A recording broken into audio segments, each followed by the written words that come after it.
The last couple of weeks we've talked about praise, and I wanted to look at praise from a different perspective. And what happens when we receive praise? What does that do to our heart, and what does it reveal? Proverbs 27:21 says this. Yes. The crucible is for silver, and the furnace is for gold. And a man is tested by his praise. Do you know that few things reveal what's in the heart of us as when we receive praise? It's really easy for us to hear somebody's response to us about something we've done, and they're acknowledging us and giving us accolades, and it's really easy to quickly forget where the sufficiency comes from.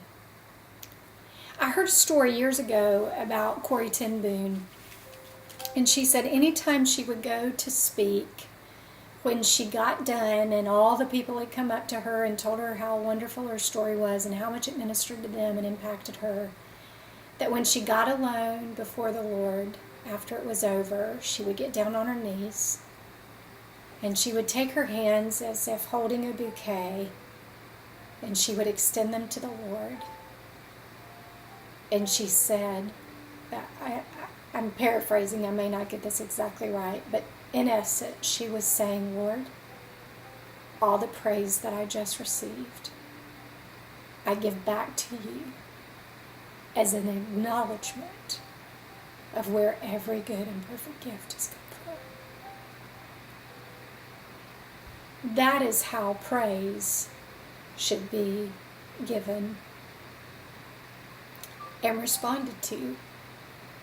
It should cause us to realize that the place that the praise really belongs is ultimately to the Lord. The other thing I've learned in reading Scripture is that the other thing that often reveals our heart to us is when someone else receives praise. Maybe for something we really deserved or we wish would happen to us. I think of the story of Saul and David. King Saul's heart shifted, in essence. I believe the moment he really lost the kingdom was when they came before the people after David had won a great victory, and it says Saul's killed his thousands and David his tens of thousands. And it says Saul's heart was immediately moved to jealousy. The praise of David revealed Saul's heart to him. Friends, praise in any form will test us. And we want it to. We want God to reveal whatever we need to see so that we can humble ourselves before the Lord. There's a powerful story in 2 Chronicles about a king named Hezekiah. His story is throughout 2 Chronicles from almost like 29 to 33. And Hezekiah was a godly king. He did more for Jerusalem and Israel than he was actually the king of Judah. And he did more for them than any other king. There were so many wicked kings during that time. But do you know what?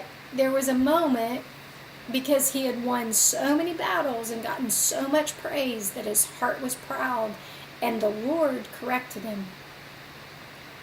And Scripture says, but Hezekiah humbled himself for the pride of his heart. So immediately at the Lord's correction, he moved to a heart of humility. Scripture says, apart from me, meaning Christ, we can do no thing.